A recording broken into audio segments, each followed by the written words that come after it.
again. Today we are going to be discussing risk appetite, and kind of the behavior or psychological side of money and people. And so that's kind of what we're going to get after. I want to start off with a quote that I heard the other day. I love it.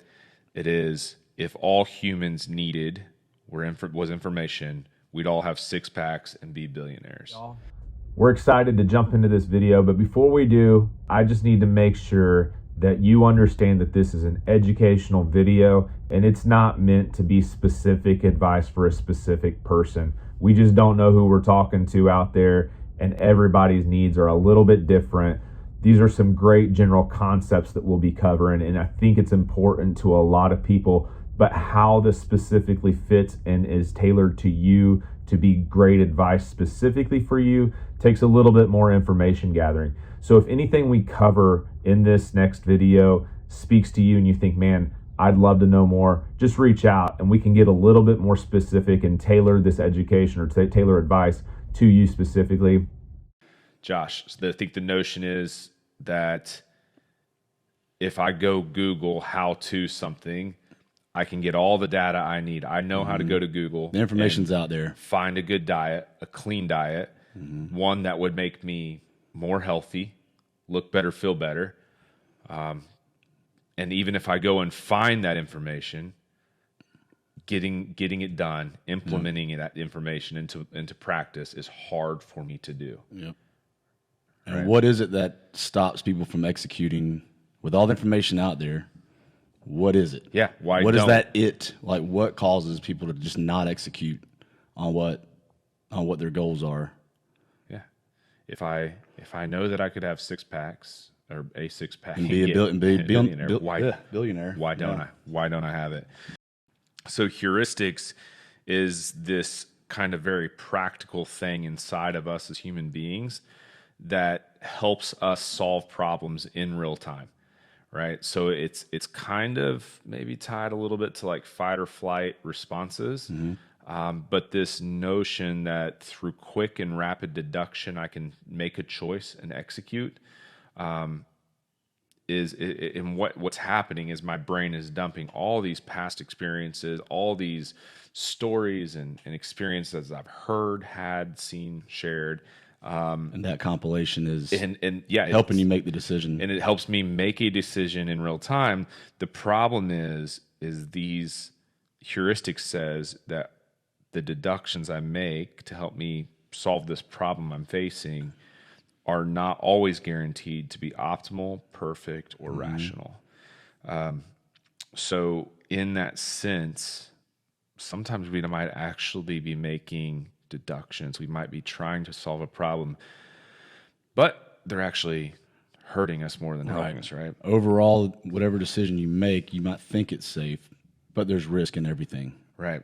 So let's, I've wrote down a list of some common biases in behavioral finance. So this is not an exhaustive list, and we're not going to go into like a college level discussion for the next 2 hours about each one of these. These are just some that we like, that we've seen. And I think they're pretty easy to grasp and understand. What I would love for the listeners to do is be like, oh yeah, I can totally see times that I've made a decision or I've applied something like loss aversion in my life. So each one of these, we should kind of try to make it personal to us.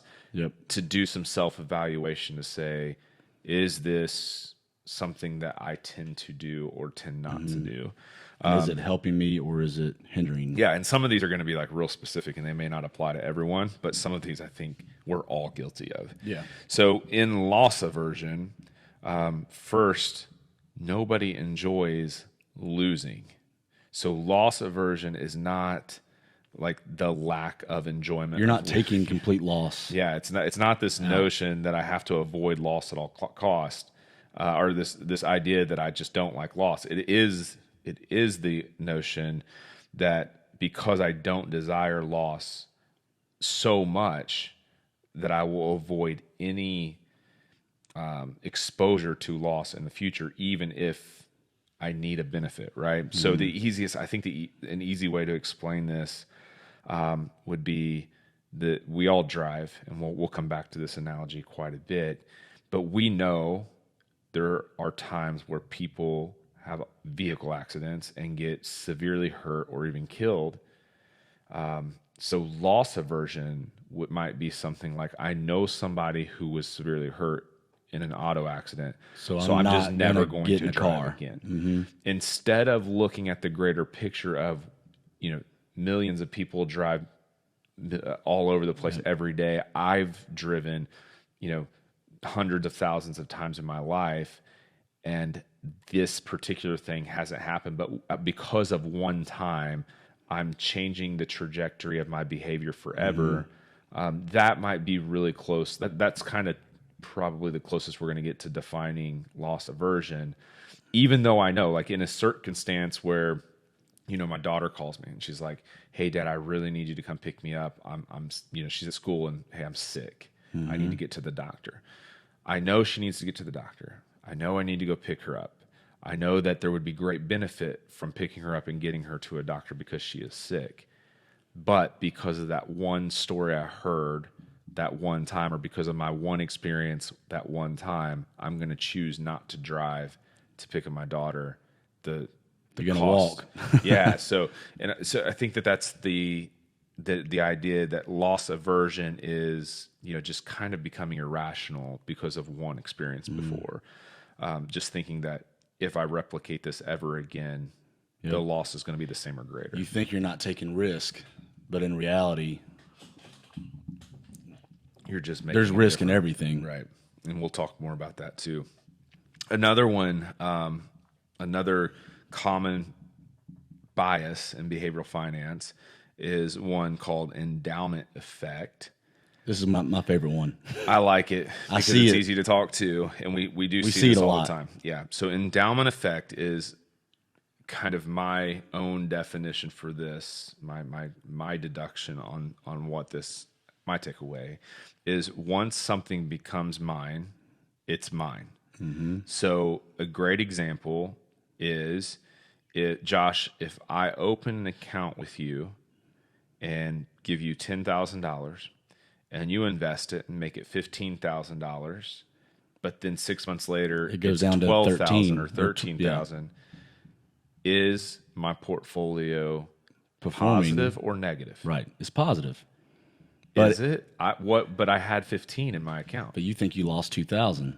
Yeah, I did. Yeah, because it's 13 and I had 15 at one point in time. Right.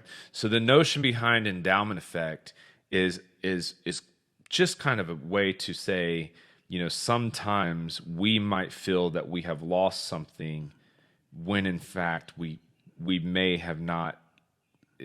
The what we had at one point in time may not have been real. Right. So I think that's not that a gain to 15,000 from 10 isn't real, but it's not necessarily, maybe the market was, too expensive. It was just kind of the inappropriate amount of money for the portfolio that we had at the time. So then the market pulled back a little bit into a correct place. So endowment effect is just this notion that sometimes we work with people. Sometimes you might have an investment account that kind of says, hey, I'm doing really well. Then the account comes down, not back to necessarily less than where you started, but this notion that, hey, but you feel like from where I'm started, I'm up 20%, but from where I seen it that one time, I'm down 10. Just kind of checking yourself to say, hey, it's still working, even though there was a higher number. It's not. Maybe it's not like it's just framing that mindset. And now that we're talking about this more, it tells me that, when you're talking to clients and talking to folks about doing the investments in the market, this is a huge point that you have to get across to people and to help find where their comfort zone is. Right. So we'll talk. And expectations also.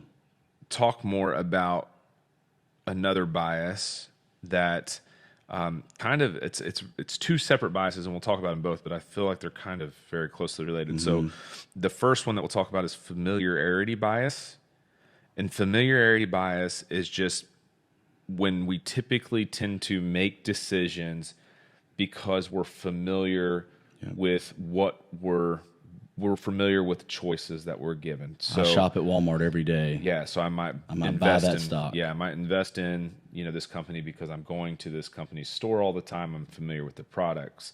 Or I typically see, really great returns in my portfolio in the fall time. So that is when I'm going to make decisions to invest money.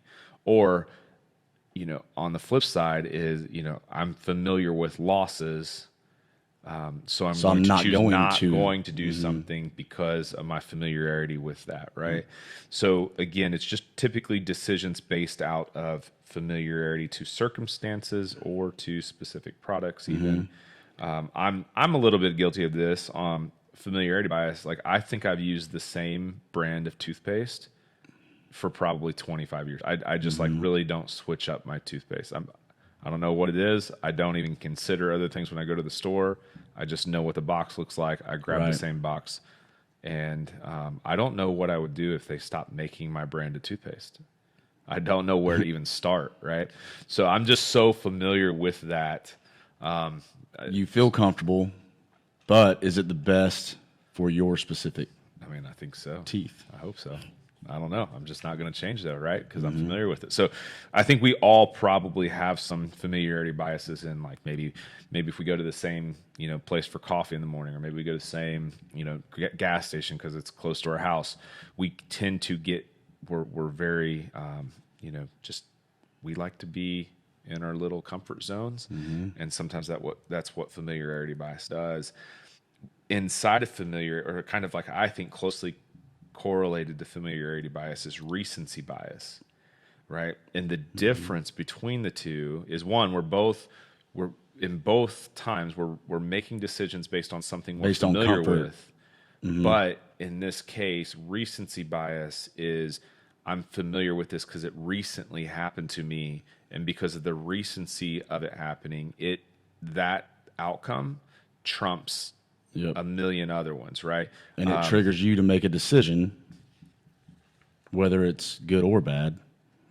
The recency, causes you to make a decision. We see this. We see this a lot when we're talking to people, and they're just like, Brandon, I just don't want to experience something again like 2008, or and like, the reality is we have hundreds of years of market data, but because this one was so detrimental and more recent, that one terrible time period in our market kind of trumps all the other years of positive and productive returns for investors.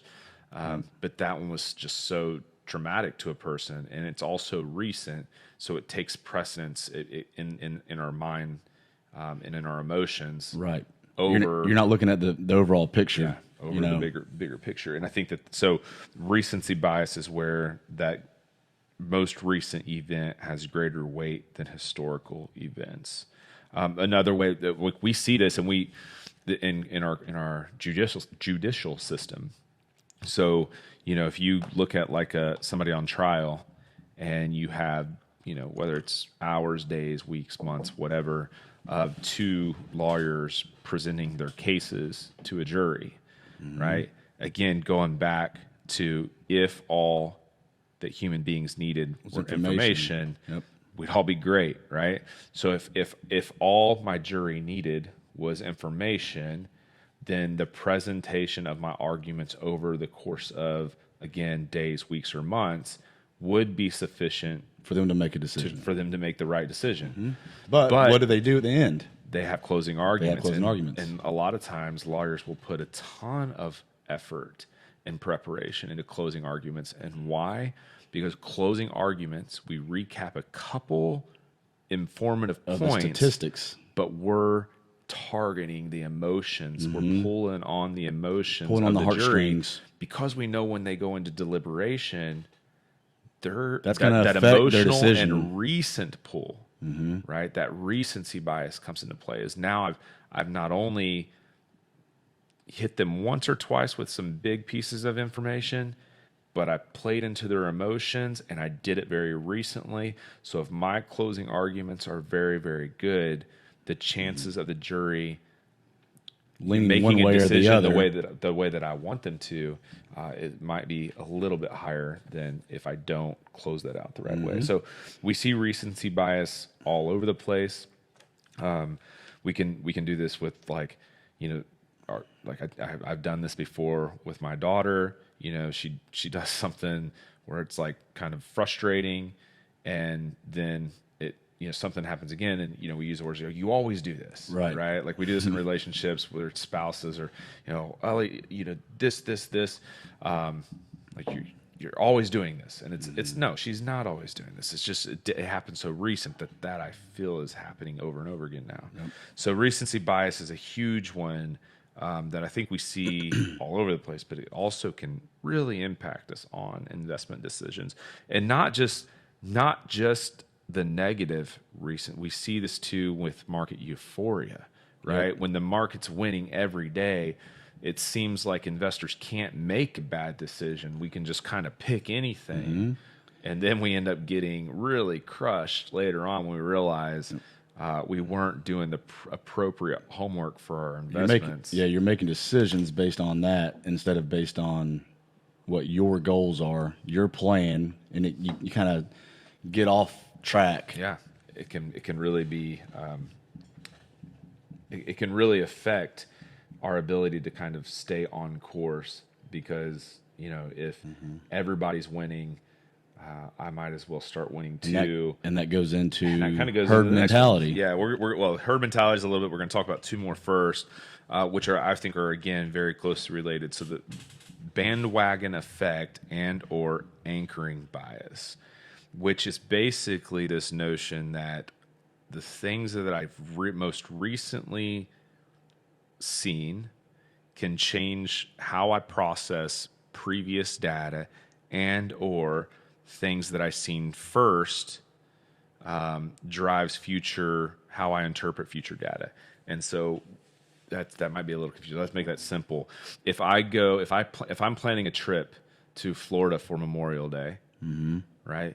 And I want to fly in, I'm going to get on, the internet and Google some ticket prices, whatever the case may be.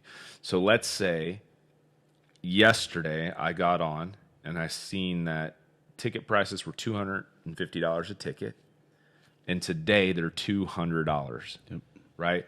My anchoring to that first data set of 250 makes me feel like the you're getting a tickets are good deal. cheap, right? Now let's flip that to where yesterday I logged in or Googled tickets to Florida, and they were $150 a ticket, and then today they're $175 a ticket, right? The reality is depending on what the order of which you saw, $175 feels more expensive to you, but we know that in the first scenario, $200 was a deal, right? Because we've seen it at $250 first, right? So anchoring is where we take something we've seen and kind of use that as a baseline measurement, or new data, right?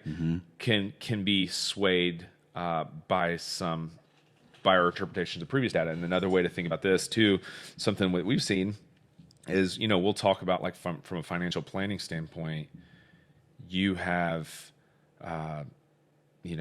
let's say my goal for you, Josh, is, to get you to where you want to be, when you want to be, we need to grow your portfolio. We really need to target like an 8% return, right? Rate of return. And let's say you come in for an annual review. I'm like, Josh, we had a pretty great year. We're showing you some of your products that we have for you as part of your annual review, and in that we discuss your past year's performance, and we say, hey, remember when I told you had to get 8% on the year? We actually eked out 8.5. Yep. So we're a little bit ahead of the game, which is great news. Remember, we rely on long-term averages and not just 1 year, but 8.5 is better than 8. So we had a good year. And that makes you happy. You feel good about that, right? We had a goal. We hit the goal. We actually outperformed the goal a little bit. Things are going well. You go home But and what you happens, tell your I was about to say, neighbor. what happens when I go home, Yeah, talk to the neighbor, and he's and- like, oh, man, my 401k, I got 14.5% this year. Yeah, and then now all I'm of a calling sudden- you. Now all of a sudden you're a little upset because you didn't, right? Why didn't I get 14.5? So again, anchoring can kind of work in all kinds of directions, but it's where previous information, our deductions, our feelings around that previous information changes because of new information, or vice versa, right? So within bandwagoning effect and anchoring effect, I think that's a pretty easy way to transition into herd mentality, which is the last kind of behavior that we'll be talking about. But herd mentality is this notion that we're making decisions because a lot of people around us are, and it's not. When I think about this, I think about like this notion that it could just be top of mind, but I think it's a little bit more than just if I see in the news that a stock is going up because a lot of people are buying it, so I feel that I should buy it too. What I kind of really think it's more about is that when we hear what people are doing, a lot of times they have convictions in what they're doing. And those convictions, when we hear them talk about it or when we see them talk about it, we can kind of feel emotionally connected. Like we Right. can feel their emotions, we can feel their convictions, and again, And it makes you think that this is a safe decision or this is the right decision for me because everybody else is doing it. yeah, I think that it's this notion though that it's not data driven, it's emotional. It's an emotional pull, because if I'm doing something and I need people to follow me, I'm going to be I'm going to share my convictions in an emotional way. And again, going back to that original quote, is if all we needed were information, we'd all be better, right? But the reality is that sometimes we make decisions because our emotions are sometimes a lot more in charge than the data and information in our brain, right? 100% And so agree. in this case, my takeaway from herd mentality is, hey, I'm not alone in doing this. But a lot of times it's not because it's not solely because of the information you're giving me. It's because the emotional kind of buy-in that I have, and that I'm not alone in this on like a like again, Again, an it emotional it level. makes you feel safer. It makes you feel comfortable. Yeah, it doesn't matter what the data is. So I think that herd mentality, again, it really just ties to the simple definition is just, I'm doing this because a lot of people are doing this. But for me, the biggest takeaway when I study this herd mentality is it tends to be a lot more about the emotional connection, which again, what we're really talking about today is, why do people make decisions based on emotion, even when the data and information is available and telling us that our emotions are wrong, right? And so we interpret this. How do I think the question for us to address today, or what we want to address today, is this notion that inside of behavioral finance, we can measure the appropriate amount of risk to take with people by measuring their appetite for risk, right?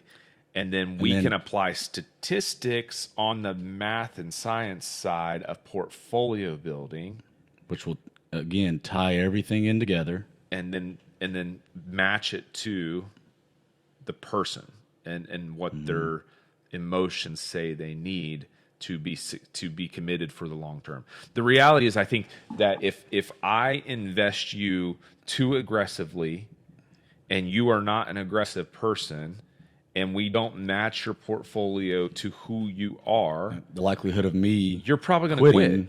You're probably going to get frustrated. Yeah. You're not going to feel comfortable, and you're probably going to quit, right?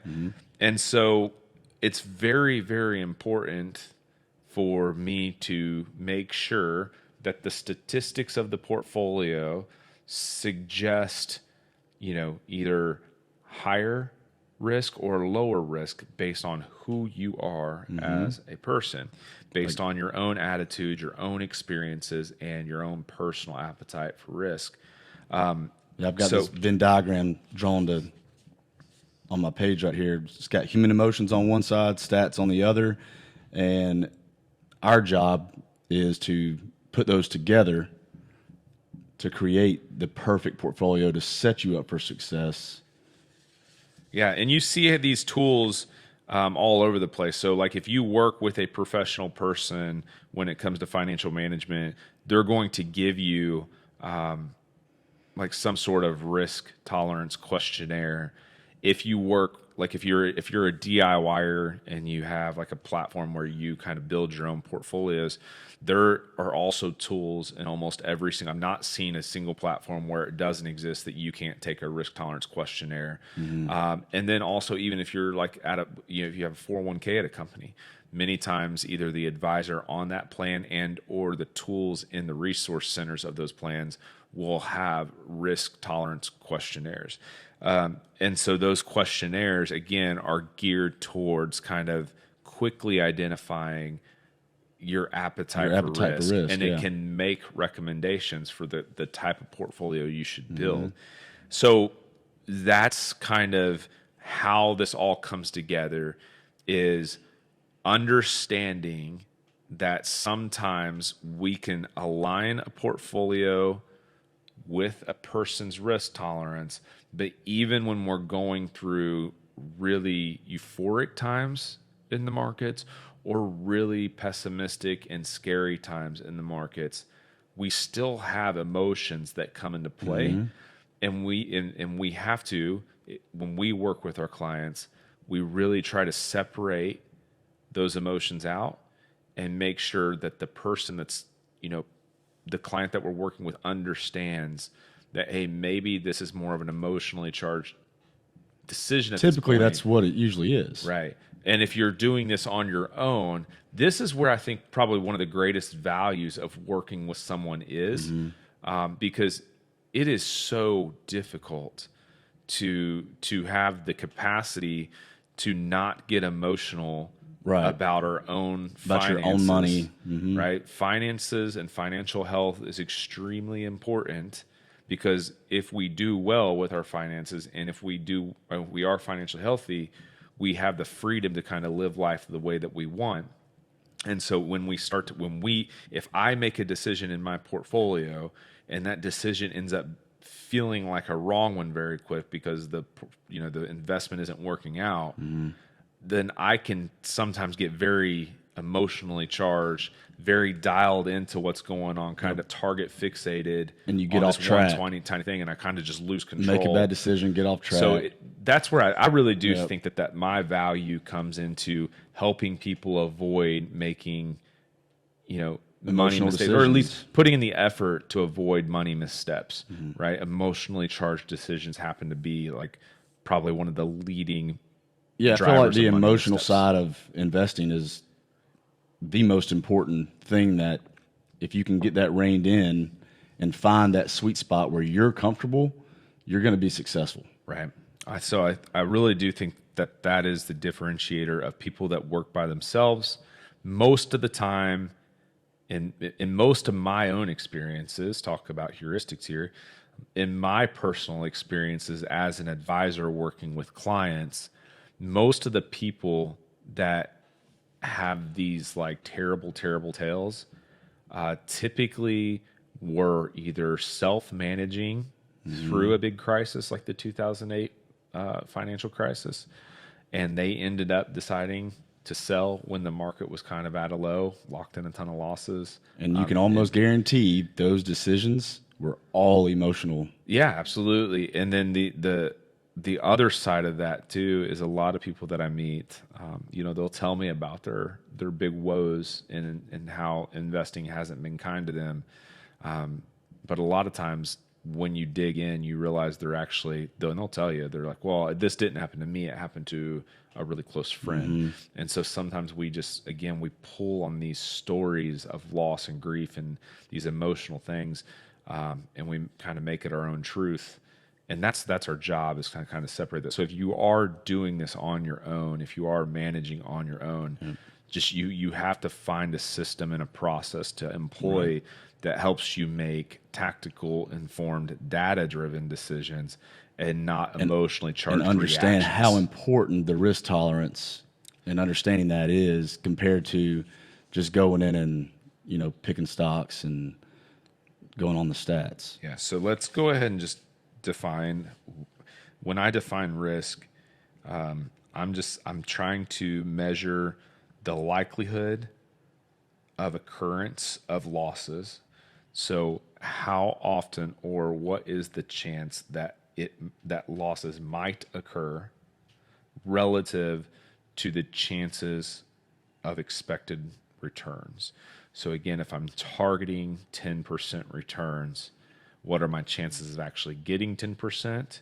What type of risk do I have to take? Losing 1%. And so we can kind of measure inside of that. And again, when I look at the portfolio side, I'm using a lot of statistics. So if you struggle with what statistics are, if you never really loved statistics in high school or college, I've kind of just boiled down what statistics are to a very oversimplified point here, which I think that statistics in and of itself is just collecting, organizing, measuring, and interpreting data sets, right? But what I think the goal of statistics most of the time is ultimately to find like normal occurrences. To find a benchmark. If I want to find I want to define a data set, and then I want to know if I repeat this study, or if I go and collect this data again in different parts or different areas of maybe the world or different time of day, whatever the case, what are my chances of it happening again, or at least how closely can I rely on this data set showing up again? So one kind of easy way to say this is if I walked outside right now into the Franklin Square outside of our office, and I wanted to count, to understand how many people would have to walk by me before 5 redheads would have walked by me, I might have to count, 90 people. And then if I walked out again on Thursday of next week, how many people? Well, maybe that time it was 85. And then the next time it was 92, right? So we're getting these averages. But then we can also say, based on time of day, based on the weather, based on all these other factors, how consistent is an average of, say, 90 people walking by for me to count 5 redheads, right? And so really what we're doing in statistics is just trying to use things like standard deviation, like beta, like Sharpe ratios. We're trying to use covariance and, all these different tools to say, hey, is the return we are expecting possible? Is it probable? And based on how much volatility or how many chances we have at missing that, is it a risk on, or is it a less risky investment to make? And how comfortable you are with the risk. And then we take the statistics and we apply it to the human behavior side of things to say, hey, I think that this might be a good investment for you because what your personality and behaviors and psychology of who you are says about who you are. This investment fits. So not only can we reach our goal of an expected return potentially, but we can do so in a manner that's comfortable to you, so you can stay the course even if we get into a little bit of a scary kind of situation, right? So I think that that's how risk and behaviors and statistics all play together. It's one side of it is very mathematically complicated, but once you have the math, or if you have the tools to measure it, it becomes a very simple. I mean, it's learning long division in grade school is very, very difficult, but once you learned how to do 2 numbers, you could do 200 numbers, right? Like it's part of it. So for me, the statistics side of this is actually very simple. What I think is the challenge is managing people, leading humans through emotional and trying times, and getting them to stay the course and getting them to understand who they are, what they want, and what really matters, and kind of fighting through some of these emotional knee-jerk potential reactions. And that's I think where, that's the most. That's where our job comes in, and it's also being able to adjust. You know, if you have a portfolio and it's outperforming, but the volatility is very high, they might not like that, and you make adjustments to find that smooth ride. Going back to your car analogy, you know, so it's a smooth ride for them. Yeah. And that way, again, you set them up for success, and the likelihood of them quitting is a lot smaller. So let's real quick understand, I think this is important, but we got to move through it pretty quick, is there are different types of risk out there, and that sometimes, based on our prior experiences in life, we can get really target fixated on one type of risk. Right now, in our current kind of economy and market, this is we can really talk specific about this, is that we do have higher than normal inflation, and that higher than normal inflation is kind of affecting the markets, and markets are extremely volatile right now. If I am only fixated on the risk of market volatility, I might deduce that I should pull my money out of the market and hold it in cash.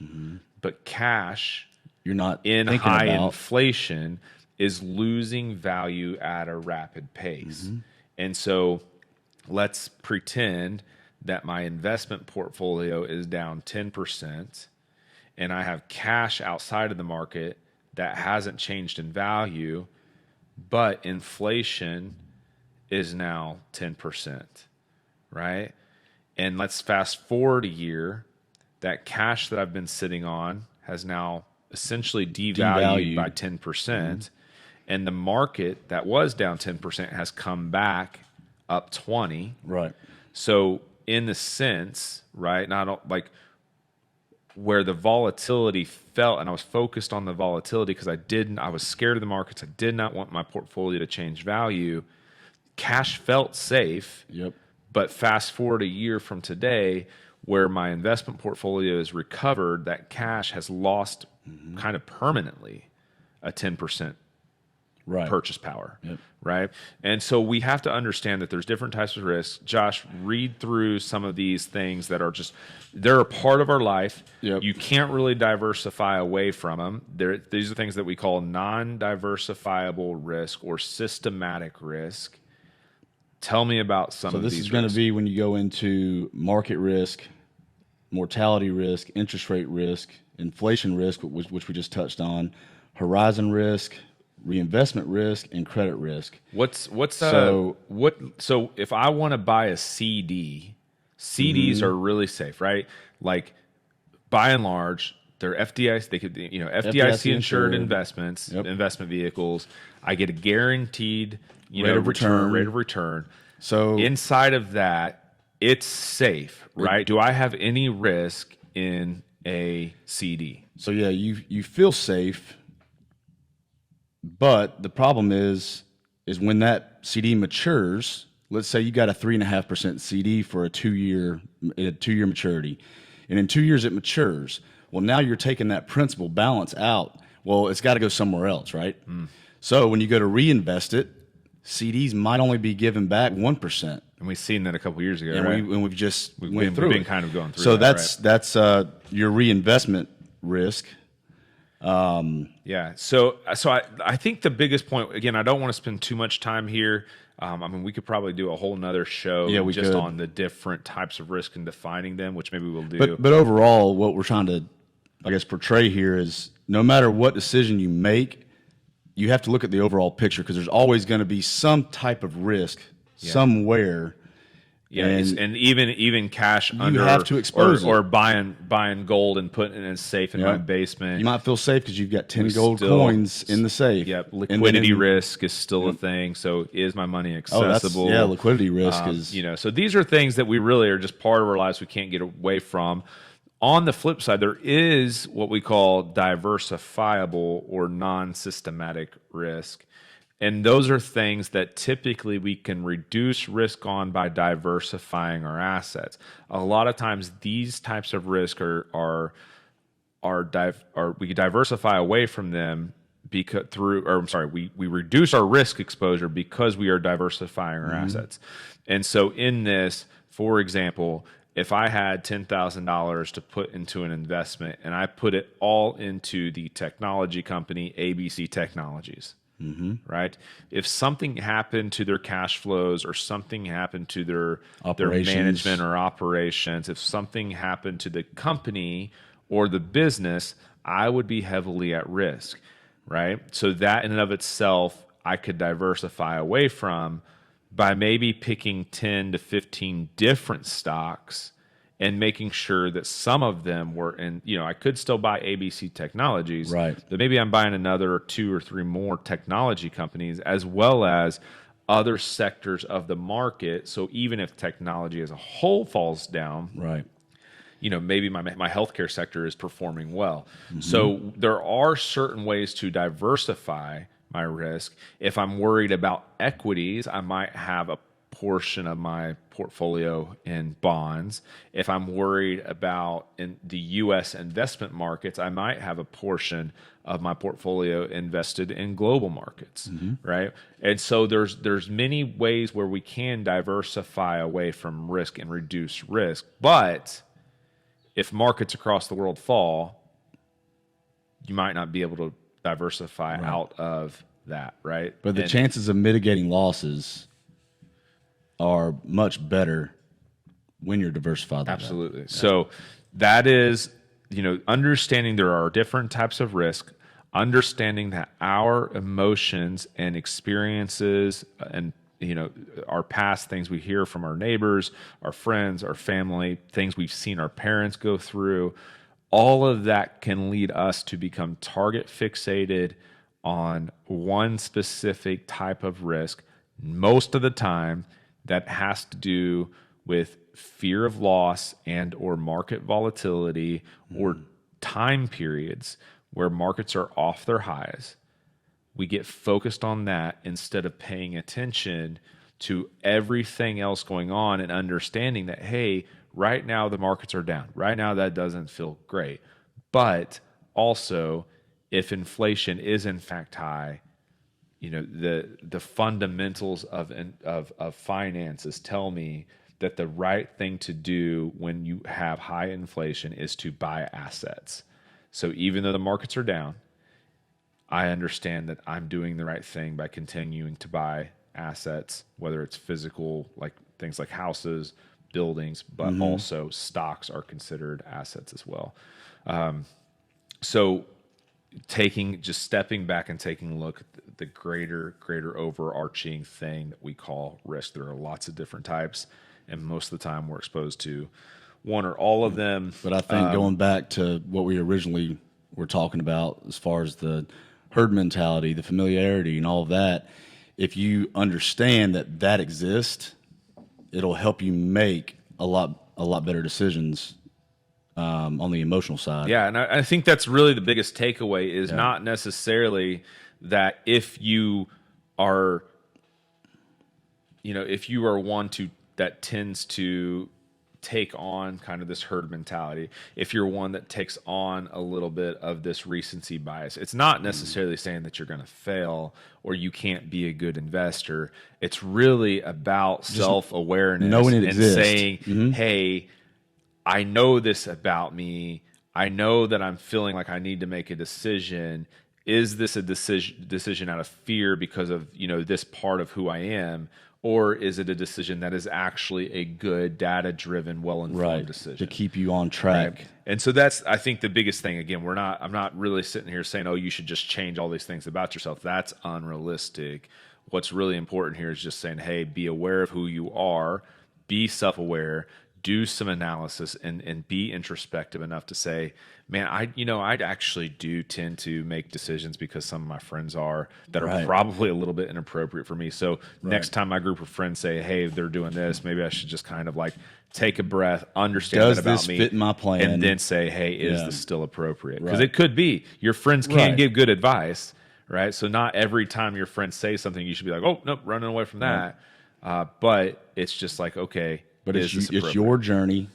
It is. So that's really, we've talked about some of the different types of risks. So we've definitely moved through, this notion that if all we needed was information, we'd all have six packs and be billionaires. What gets in our way? We talked about some of these heuristics out there that keep people from making data-driven, well-informed, appropriate decisions. We talked about the statistical side of the portfolio and how we can match portfolios to the human being that is in charge of that portfolio. And then we talked about ways that we can be self-aware and introspective to know if I feel like I'm making a decision, is it because of any, fear, or is it because of euphoria, or is this an actual good decision that fits in my plan for me, right? We're going to get into kind of showing you some of the software that we use. So if you're listening to this on podcast, we will invite you to go to our website when you can and just check it out. There's a link there. But if you're watching it on YouTube, or jump over to YouTube and watch the video on YouTube. If you are watching on YouTube, you'll be able to see it here in 1 second. But before we get in, I want to tell a story. And this, we kind of went the route we went on our risk analysis software, because we think, like everybody drives, everybody understands there's risk when we drive cars. Everybody makes decisions on how to drive and how to mitigate risk, right? So I like to drive in the left-hand lane. I like to drive a little bit faster than I should, but I also do wear a seatbelt, and I try to limit, if not eliminate, time spent on my cell phone while I'm in my car, right? So I do things to take the appropriate action, but I do still stretch some of those speed limit a little bit. speed limits, right? Like I'm a little bit like heavy-footed. I remember this was probably 2005-ish time frame. I had come home from Afghanistan, and I like for some R&R. I only had a couple weeks. I think I don't remember if it was 10 or 12 days. I don't remember what, maybe 15. It was something. But time was super limited, and I had a lot of people I wanted to see. I had a lot of people, a lot of things that I wanted to do while I was home. I also just wanted to rest a little bit. So time was super precious. And I'm also coming home from Afghanistan where, coming back from a war zone to the United States, I really felt really, really safe compared to where I was, where you were, no matter what I was doing, you know? So I do remember at one point driving with my grandparents, and my grandmother, if anybody in my family is listening, they're all right now just going, oh Jesus, because that's all she said in the car. She just, everything freaked her out. Riding with you? Yeah, well, with anyone, or even when she was driving, she just assumed everyone was like out to wreck her car all the time. So it was really, really fun. But she, I remember riding with her, and I will say when I was driving a little fast. I was being quite a bit aggressive, and she was not comfortable at all. Okay, she was very, very stressed out when we got hanging on to all the handles, slamming her foot on the floorboard for the brakes. Yeah. On the flip side, because of that, I was like, Grandma, why don't you go ahead and drive back? I think we went to we went to a grocery store or Walmart or something. I was like, why don't you drive back home so that way you can be comfortable? I was so frustrated with how slow we were going. I was like, Grandma, I didn't tell her this, but I was in my head, I'm just thinking, my time is so precious right now. Right. Like, I do not want to be sitting in this car anymore. Let's drive. Right. So the point of that story is to say, when the other person was in the driver's seat, neither of us were comfortable. Right. There was no comfortable person in that car except for the driver. When we're doing investments, We want to make sure that the driver and the driver understands the passenger's expectation for comfort, Yep. and that we drive according to the passenger's comfort level expectations. And so that's how we work, right? If you're driving your own vehicle and there's nobody in the car, you figure out what's appropriate for you and you go. That's easy. But when we work with someone, we are not driving the car the way we want to. We're driving the car the way the client expects us to, Right. and is uncomfortable doing so. So we use a program called Riskalyze to help us do that. So we will jump into that. And if any of you have taken, risk tolerance questionnaires, and then you take the Riskalyze questionnaire, I think you're going to find that it's a lot more relevant to your situation. You can put your exact dollar amount in the program, find your comfort level. We've seen, there's been so many risk tolerance questionnaires that are like 5 questions or 6 questions. They use dollar amounts that might be completely irrelevant to the client. They use time horizons that might not be relevant to the client. So it really doesn't give them the full picture that I think Riskalyze does. Yeah, I love this tool. So if you want to see this tool for yourselves, and you guys can participate at any time, we'll give you your risk score for free. There's no charge for you going to our website, www.harpethwealthpartners.com. And when you go to our website, you'll come to our homepage and you start scrolling down, and about probably 2/3, maybe halfway down the page, there is a big title heading that reads Riskalyze and how can it help? So in that, you have a video that is 1 minute and 44 seconds long that you can play and watch to kind of just understand in this quick video it sets it up. what it is, sets it up well. But right below there is a button that says check your comfort for risk here. And so again, this is completely free. It's something that you can use. If nothing else, it will help you understand how fast you should be driving your portfolio.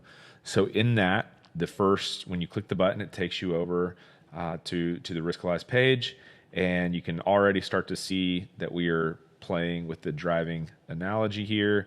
So the speed limit sign comes up and it reads, determining how fast you're comfortable traveling on your investment journey is the first step in helping your financial professional develop an investment strategy that is right for you. Everyone has a risk number. Let's find yours. So let's get started. And basically, I'm going to walk Josh through this so you can do this on your own on our website at any time. For our clients, a lot of times we will just email it to them, but we also do this kind of when we're knee to knee with our clients just to review. So I'm going to kind of take you through how I would interact with a client if Josh was my client. So in this case, I'm going to fill out Josh's name, and his email is josh@harpethwealthpartners.com. And so the first thing is, let's pick some goals. Time horizon's important, and we even talked about time horizon risk in and of itself. So goals matter, because if you're far away from something or if you're near to something, it's going to either elevate or decrease the appropriate amount of risk in your portfolio. So Josh, what do you want to talk? What are some goals that we're working on today? So I would say retirement. All right, let's just pick that one. If you're going to fill this out, you could pick up to 3 at a time, and we can change this at any point in time. You can do this test over and over. So let's say I want to retire in 10 years. All right. So in the notes, if you're doing this away from us, you can just kind of type in whatever you want. But in this case, I'm going to make sure that we just kind of annotate that Josh desires retirement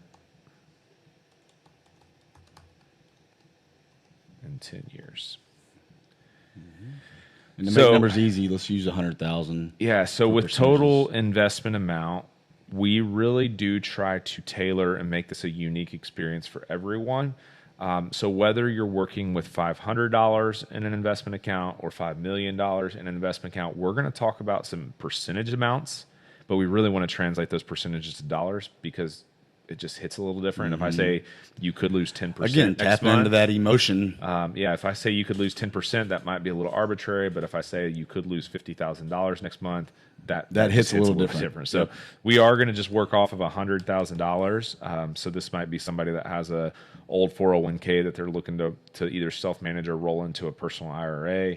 And they got $100,000. So Josh, what's your birthday?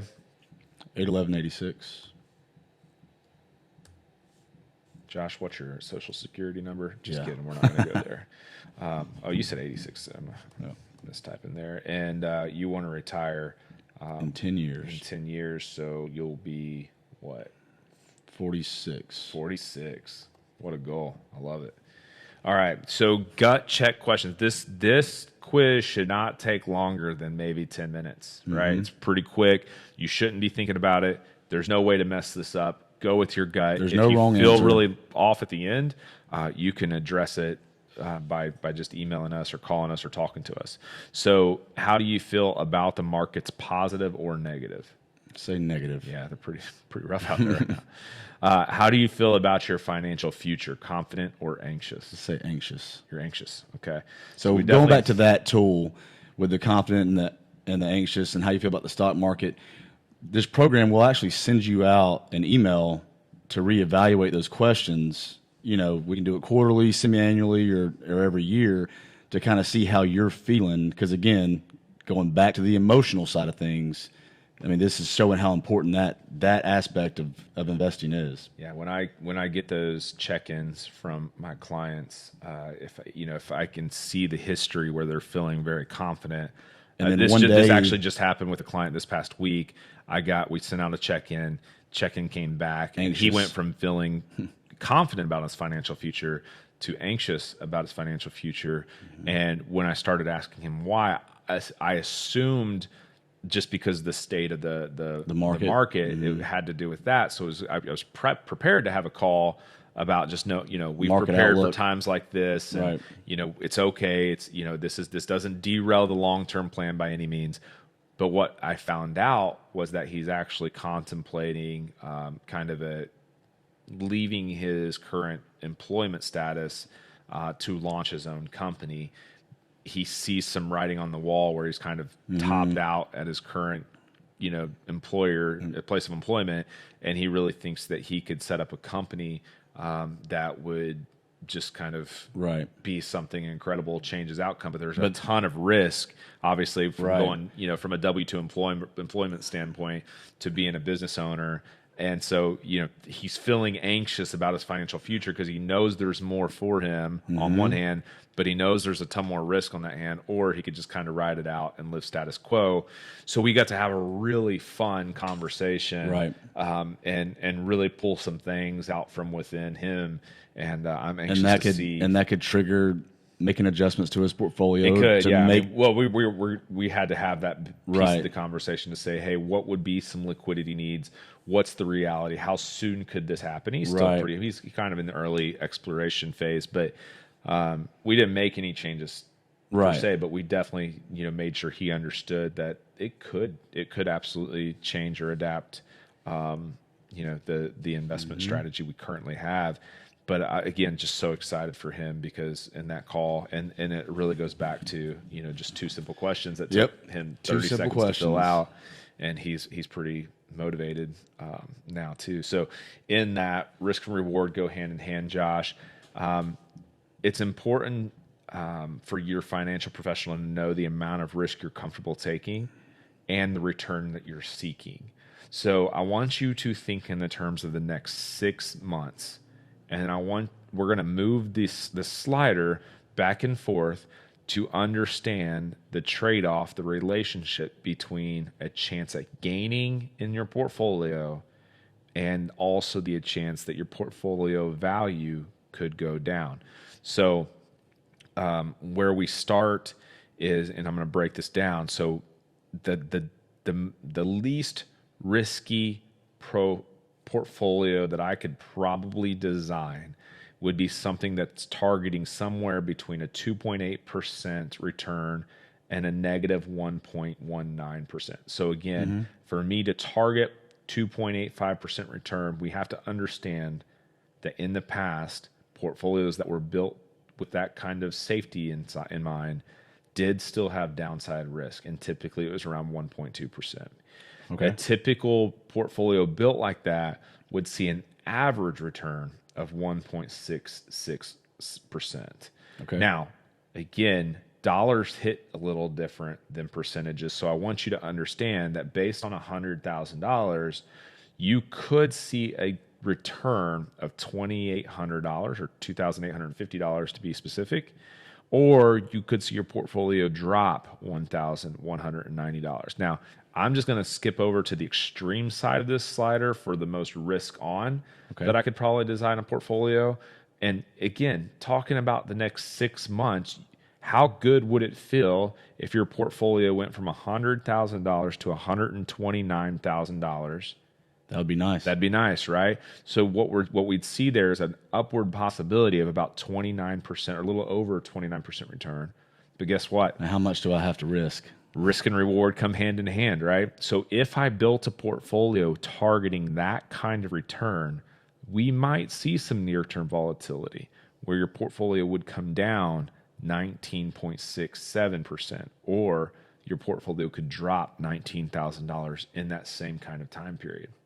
So the question is yes, of course, we would all love to get $29,000 in return on investment in a very short amount of time.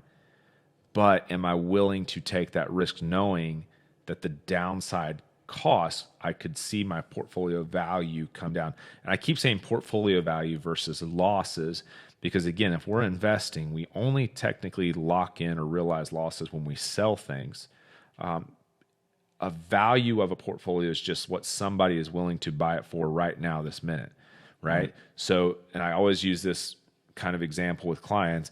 If your house is worth $200,000, which that's not real anymore. If your house was worth $750,000, and I came over, knocked on your front door, and said, "Josh, I got a check in my hand. I'll buy your house for you right now for $350,000."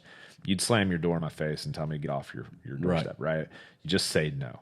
So we have to look at our portfolios the same way, right? If I have a $100,000 portfolio and all of a sudden one day I wake up and check my account and it's worth $80,000, all that means is that right now someone is just willing to write me a check for $80,000 from my portfolio. And guess what? I'm going to slam the door in their face and tell them to get off my front porch. Right? I'm not going to sell if I've done the homework the right way and understand that I made good financial decisions, good investment decisions, right? Well, that's a little much. So can we? Okay, yeah. So back to this, Can we this hand in reduce hand. that? Yeah. So now we'll just use this sliding scale to kind of make it feel right for me. So in this case, Josh and I are talking, and we're going through, and we start to understand things like inflation and how that can have an impact. We start to talk about this rule of 72 and understanding how that can play in. So we have a lot of conversations in here, but at the end of the day, Josh decides that he's really most focused on this long-term average return, and he really wants to see that at about 8%. That'll and work. once he gets there, once we move that to about 8%, we put in perspective that yes, you could see near-term increases your portfolio around $23,000. Okay. And you could see downside in the near term of about $15,000. But again, targeting 8% keeps you on path to getting where you want to be by the time you need to be there. Okay. And that's So an important part of the conversation too, because, we always have clients that want to retire in 10 years, but they're not set up for it. Yeah. So we have to kind of rein them in a little bit and say, all right, look, we can get here. There's trade-offs. But there's trade-offs. You have to risk Yeah. a little bit more, or be willing to risk a little bit more in order for us to hit these goals. And I would almost say that the conversation should not necessarily be about assuming more risk, but instead where I typically like to start the conversation is, hey, based on your risk tolerance, you might have to work a little longer. Yep, your time Your horizon 10-year changes. retirement plan is not 10 years. It might even be 20, Right. Josh. So you might be working longer. And then if you say, hey, that is unacceptable, I'm not working, I'm retiring in 10 years, Yep. then we might have a conversation about how to reduce your cost of living. And then if we can get that down, now is the risk appropriate returns for you feasible to get you to where you want to be? And if not, then we might still have to have yet another conversation. Now we go to, okay, well, if this is what you really want, you have to find a way to get a little bit more comfortable with more risk. So let me define what that would look like, what that would mean, because volatility, every time I make your portfolio a little bit more risk on, the volatility gets greater and greater, right? So And that's the great part about this program, because think about all of those questions that come up. Just going through the slider, 15 questions just came up that the client might not know to ask. Right. Coming in the door on day one. It's a great tool. Now we got back to some gut check questions, A or B. If the market dropped very quickly and your portfolio value dropped by $14,000, what would you do? A, stay invested. B, sell and reduce risk. Stick to the plan. Stay invested. Stay invested. So now, again, back to the A and B, we're just going to sit here and show you kind of two different portfolios. And I just want you to tell me which one feels most appropriate for you. Okay. Understand that scenario B is kind of a hypothetical scenario. So we're not actually selling any products or doing anything like that. I just want you to know, hey, based on my $100,000 investment, which one feels best? And we're gonna talk about this, in the next year. We're gonna put this in a 1-year time frame. Okay. All right. So in scenario A, it's exactly what you picked on the sliding scale. You said that you would love the opportunity to earn about 23% upside for the chance that your portfolio could lose value of about 15.7% or $15,000. And again, the goal was the average long-term return of about 8%. Okay. So in this case, though, what if I came to you and I said, hey, Josh, I have another option for you. I can guarantee that I'll give you $3,100, almost $3,200, or a 3.2% 1-year return with no risk whatsoever. Would you choose scenario A that had better potential returns but also some downside risk, or would you choose B, the no risk? I like B, but is that going to help me retire in 10 years? 3.2%. Remember when we did our analysis, we really need to be closer to that 8% number. So yes, I like too that there's no risk in this selection, but it does not get you anywhere close to the return that you potentially need. So Right. And that derails the plan. and it would require us to talk about working longer. Or So let's go with A. So we're going to pick A. Okay. Now, scenario A stayed the same, but scenario B actually went up. So scenario A, again, a potential gain of $23,670, or a devaluation of $15,690. Again, just to put in perspective, that's 23.7% upside, 15.7% downside risk. In scenario B, I'm offering you a guarantee of $6,384 return, or 6.4%. Probably have to stick with A. Stick with A. Scenario B, scenario just stayed the same again. Scenario B is now 8% guaranteed return with no risk. And that is a return of $7,980. Let's go with B. We're going to go with B. Okay. And now B dropped to 7.2%, and A is still the same scenario we've been working off of. Let's stick with A. Okay. All right. Now I'm actually going to change scenario A for a potential gain of 26.9%, or just shy of $27,000. But I also increased your downside risk potential to 18%, or $18,000. Scenario B now is a guarantee of 8.8%. Let's go with B. be, right? Because it's over what we need to keep us on track and there's no risk. That's great. That's a great decision. So now our software's doing some math for you, and voila, How fast am I driving? you are driving 79. You should be driving 79 miles an hour. Okay. So really where we go from here in our process would be to evaluate your portfolio that you have. So we might say, hey, why don't you go ahead and send us a statement?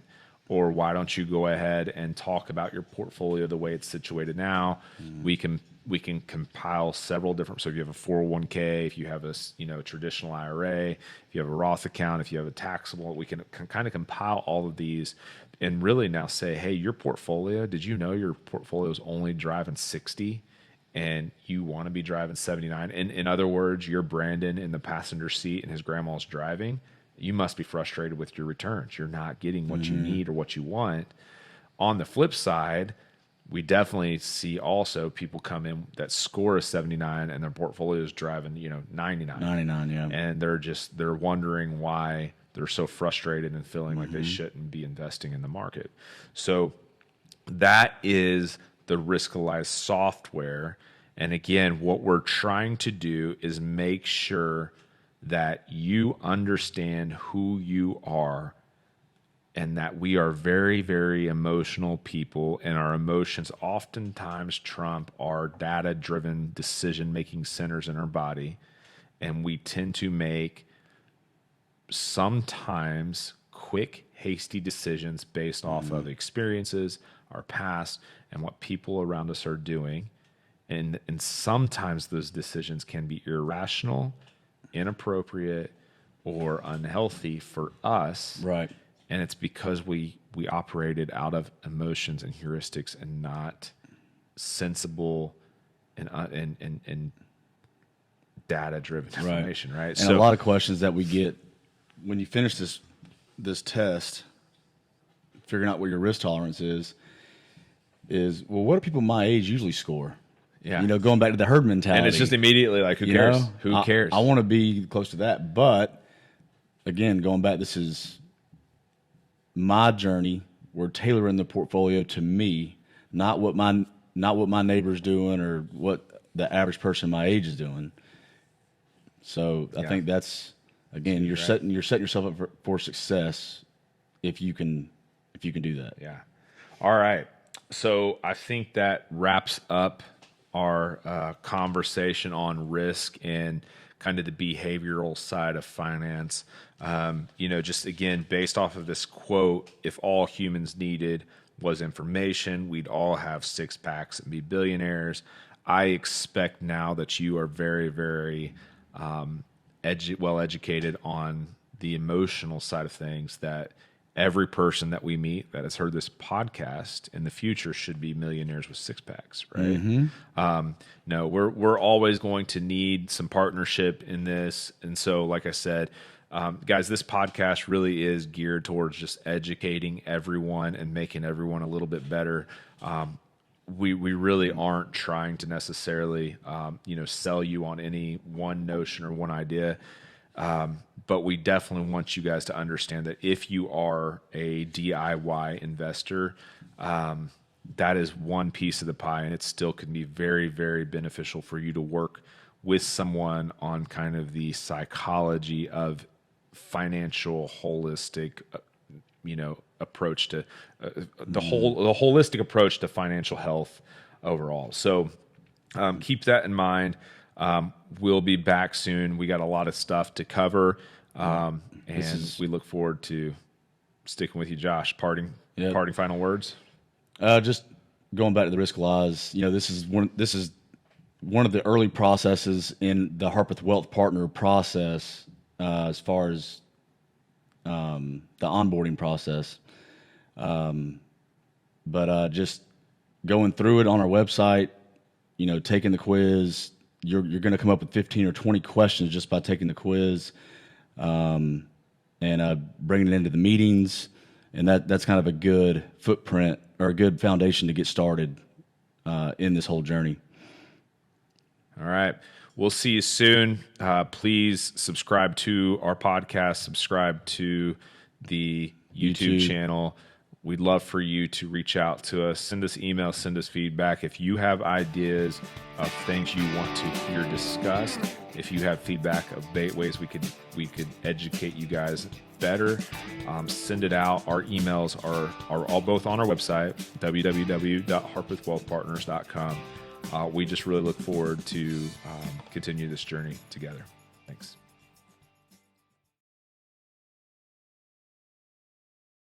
So securities offered through LPL Financial, member FINRA and SIPC. For hyperlinks to the FINRA and SIPC websites, you can check out the links section to read more and learn more about those regulating authorities. Investment advice offered through Private Advisor Group, a registered investment advisor. Private Advisor Group and Harpeth Wealth Partners are separate entities from LPL Financial.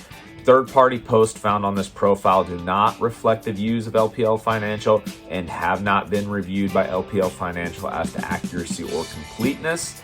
The LPL Financial registered representatives associated with this website may discuss and/or transact business only with residents of the states in which they are properly registered or licensed. No offers may be made or accepted from any resident of any other state.